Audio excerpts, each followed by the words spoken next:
এই দুনিয়াতে অনেক জুলুম শিকার হয়েছে মানুষ, ন্যায় বিচার পায়নি।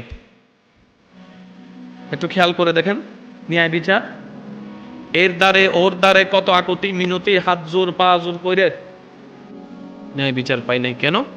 ওনার টাকা নাই, ওনার লিঙ্ক নাই, ওনার পরিচিতি নাই, ওনার সমাজে পাওয়ার নাই। ওই সমস্ত মজলুমদেরকে ন্যায় বিচার দেওয়ার জন্য আল্লাহ পাক বলে যে, বান্দা টেনশন করিস না, হাসরের ময়দানে আমি ন্যায় বিচার করে দিব।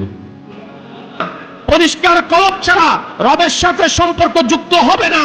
ওই কলব নোংরা হয়ে পড়ে আছে আমাদের পাপ কর্মের কারণে, শয়তানের দাবনের কারণে।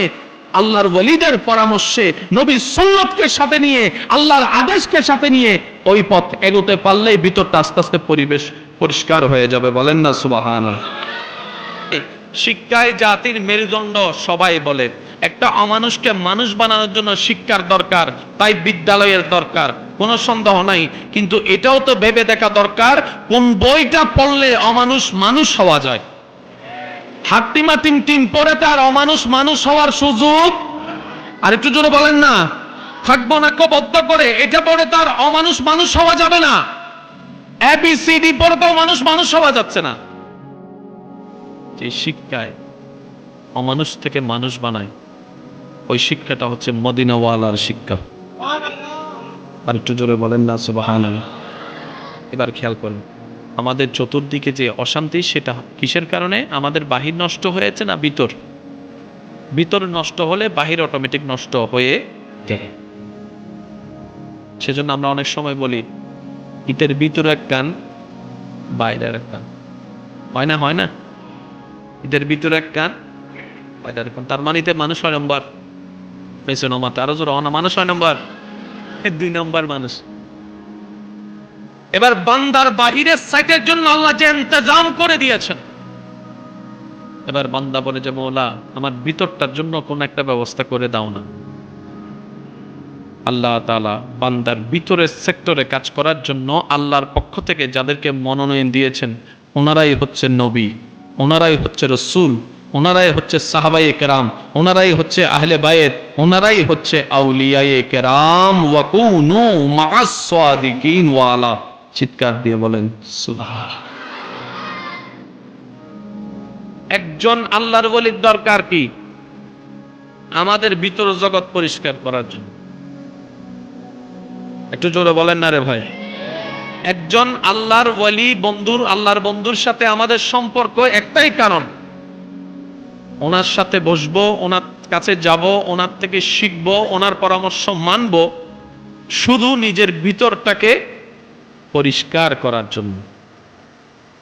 এছাড়া আর কোনো লেনদেন, একটু জোরে বলেন না, এছাড়া আর কোনো লেনদেন। এবার ভিতরটা আমার কেন পরিষ্কার করতে হবে?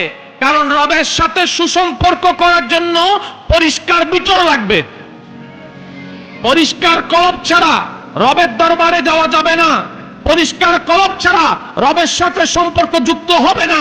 ওই কলব নোংরা হয়ে পড়ে আছে আমাদের পাপ কর্মের কারণে, শয়তানের দাবনের কারণে। আল্লাহর ওয়ালিদের পরামর্শে, নবীর সুন্নতকে সাথে নিয়ে, আল্লাহর আদেশকে সাথে নিয়ে ওই পথ এগোতে পারলেই ভিতরটা আস্তে আস্তে পরিবেশ পরিষ্কার হয়ে যাবে। বলেন না সুবহানাল্লাহ। কয় সেক্টর পেলাম? একটা বাহির। এবার আপনারা বলেন তো একটু, কোনটা বেশি দরকার? বা একটু বলেন না কোনটা? যদি কোন রকম 1 বছরও কাপড় না পান, চলতে পারবেন তো? পারবেন না? কিন্তু এটা যদি ঠিক না থাকে, আপনি শান্তি পাবেন না। আজকে আপনাদেরকে একটা কথা বলি, আল্লাহ আমাদেরকে মৃত্যু দিলেন কেন, হাসর দিলেন কেন? অনেকগুলা কারণ। বড় চমৎকার একটা বিষয় কি জানেন? এই দুনিয়াতে অনেক জুলুম শিকার হয়েছে মানুষ, ন্যায় বিচার পায়নি। একটু খেয়াল করে দেখেন, ন্যায় বিচার এর দ্বারে ওর দ্বারে কত আকুতি মিনতি, হাত জোর পা জোর করে ন্যায় বিচার পাই নাই। কেন? ওনার টাকা নেই, ওনার লিঙ্ক নাই, ওনার পরিচিতি নাই, ওনার সমাজে পাওয়ার নাই। ওই সমস্ত মজলুমদেরকে ন্যায় বিচার দেওয়ার জন্য আল্লাহ পাক বলে যে, বান্দা টেনশন করিস না, হাসরের ময়দানে আমি ন্যায় বিচার করে দিব। তো ওই হাসরের ময়দানে আসতে গেলে তোমাকে মৃত্যুর সিঁড়িটা পার হয়ে আসতে হবে। এবার বুঝতে পেরেছেন আল্লাহ মৃত্যু কেন দিয়েছেন? সুবহানাল্লাহ। আল্লাহ কেন হাসর রেখেছেন? আল্লাহ তাআলা বলে যে আমার বান্দা দুনিয়াতে ইনসাফ পায় নাই, আমি সেই সমস্ত বান্দাদেরকে প্রত্যেকজনকে ন্যায় বিচার দান করে দিব। সুবহান। যদি হাসর না থাকতো আজকে যারা জুলুম করে তাদের কখনো বিচার হতো না, কারণ দুনিয়াতে তো তাদের বিচার করার মতো কেউ নাই। একটু বলেন না রে ভাই, এই মামলায় একজনে গ্রেফতার করলে আবার অন্যজনে আরেকজনে ফোন করে ছুড়াই ফেলতেছে, সাজা পাওয়ার কোনো সুযোগ। রব বলে যে হাসরের ময়দান আমি সবাইকে এক জায়গায় করে আমি আল্লাহ সেদিন ন্যায় বিচার প্রতিষ্ঠা করে দিব। সুবহান।